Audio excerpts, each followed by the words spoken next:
structures d'appui et d'encadrement, cabinets d'expertise comptable, conseils divers et variés, les chambres de commerce au niveau des territoires qui sont les portes d'entrée des petites et moyennes entreprises, les institutions financières qui ont des ressources, souhaitent trouver des bons clients pour pouvoir le faire, la Banque centrale qui assure la régulation du système monétaire, qui refinance les banques et qui appelle à ce que ces dernières financent davantage les petites et moyennes entreprises, l'ADPME, dont la mission c'est d'accompagner, d'encadrer, de s'assurer que les PME puissent grandir.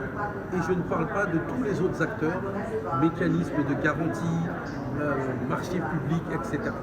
Donc le guichet unique d'accès au financement, c'est le lieu, le carrefour de réunion de tous ces acteurs. Faire en sorte qu'ils travaillent tous ensemble pour que les PME puissent être éligibles pour accéder au financement qui correspond à leurs besoins. Lorsque l'on veut acheter un matériel, pour les financiers ou les banques, ça s'appelle du crédit bail. Et ce sont des outils particuliers qui permettent de le financer. Ça existe auprès de certains acteurs, ça n'existe pas auprès d'autres. Celui qui veut sa machine pour pouvoir faire sa campagne agricole ne connaît pas forcément cet outil. Comment est-ce qu'il doit le connaître? Quelles conditions il doit remplir? Comment est-ce qu'il peut l'obtenir? Le besoin de fonds de roulement pour pouvoir gérer son entreprise au jour le jour, acheter sa matière première, ce sont des produits qui sont des produits nécessaires pour faire vivre l'entreprise. Comment est-ce qu'elle peut l'obtenir? Auprès de qui? Et quelles sont les conditions? Acheter du matériel, investir dans son entreprise, ce sont aussi des types d'investissements particuliers. Et là aussi, l'objectif, c'est de pouvoir le faire. En gros, aujourd'hui, c'était de faire en sorte que les acteurs qui travaillent à ce que la petite entreprise puisse accéder à du financement se réunissent, prennent disposition de la plateforme, sachent comment elle fonctionne, comment formuler une demande, comment prendre en charge cette demande pour que l'objectif lors du lancement, lors du 13 juillet, à savoir passer le volume de financement de moins de 10% aujourd'hui à 30% Inch'Allah en 2030, de moins de 500 milliards aujourd'hui à 3000 milliards en 2028, puisse être atteint avec la réunion de tous ces acteurs et avec l'appui de notre partenaire, la coopération technique allemande, qui nous accompagne depuis le début à rendre possible ces solutions. Quel sera l'impact ou l'importance de ces guichets fermés? D'autant plus, vous avez appelé tout à l'heure que beaucoup ne connaissent pas d'abord cet outil. Est-ce que vous pouvez nous vraiment noter l'importance de cet outil, le guichet fermé? Alors, l'importance de ce guichet, c'est comme l'importance d'un rond-point sur l'autoroute. Trouver son chemin, c'est être en capacité d'avoir une piste qui le balise et d'avoir les panneaux qui vous indiquent où est-ce que vous devez aller. Donc, le guichet unique d'accès au financement, il permettra de donner à la PME le chemin, le mode d'emploi, les conditions, le support, l'assistance technique pour accéder au financement. Ça, c'est un des impacts importants que l'on veut avoir, et donc d'augmenter le nombre et la valeur des petites et moyennes entreprises qui vont accéder à des financements. Et l'impact, c'est que les petites et moyennes entreprises, c'est elles qui créent l'emploi, c'est elles qui créent la richesse, dans tous les pays du monde.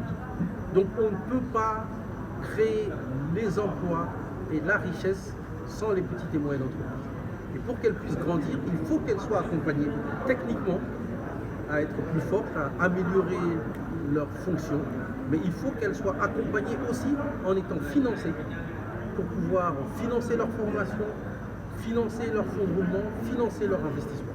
Donc l'impact, c'est la capacité à créer les richesses et les emplois dont le Sénégal a besoin. Mais pour avoir l'accès au financement, il faut d'abord se formaliser. Parce qu'il y a beaucoup de petites, moyennes entreprises qui ne sont pas encore formalisées. Ouais, se formaliser. La formalisation, ça fait partie des conditions. Vous savez, j'aime souvent à dire, si vous demandez à une entreprise, est-ce que vous souhaitez être formalisé? Beaucoup vont se dire, on cherche à ce qu'on paye des impôts, à savoir ce que l'on gagne, etc. Si vous demandez à une entreprise, est-ce que vous voulez grandir? Est-ce que vous voulez être un futur champion? Est-ce que vous voulez accéder à du financement? Je pense que toutes les entreprises disent que oui. Et les entreprises que l'on a pu formaliser, elles créent plus d'emplois, elles créent plus de richesses. Un chiffre qu'on a accompagné avec la coopération allemande dans le cadre d'un programme, 600 entreprises sur l'ensemble du Sénégal. En moyenne, c'est 350% d'amélioration du résultat net des entreprises.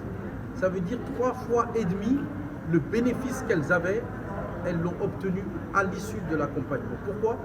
Parce qu'on les a formalisées. Parce que vous pouvez distinguer ce qui va dans votre poche de ce qui va dans l'entreprise. Parce que vous pouvez identifier si le coût de votre produit, de votre service est le bon. Parce que vous pouvez donner confiance à ceux qui souhaitent vous confier un marché. Parce qu'on sait ce que vous faites de votre entreprise, on sait comment vous la gérez. Parce que vous pouvez donner confiance aux institutions financières qui savent que les ressources que vous allez avoir, vous allez pouvoir les rembourser. Parce que vous pouvez donner confiance au marché. Les donneurs d'ordre, les marchés publics, le Sénégal va rentrer dans le contenu local. Mais ce qu'une grande entreprise cherche, c'est savoir si elle vous confie un marché, est-ce que vous allez être en capacité ou non de pouvoir le remplir. Donc la formalisation, ce n'est pas une fin en soi. Ça doit être expliqué comme étant le moyen pour faire grandir nos entreprises. Et dans le guichet unique d'accès au financement, il y a également cette démarche, parce que les structures d'encadrement, ce sont des structures qui vous appuient pour que vous remplissiez les conditions pour grandir, pour accéder au financement et donc, oui, pour vous formaliser. Donc c'est un moyen pour vous faire grandir.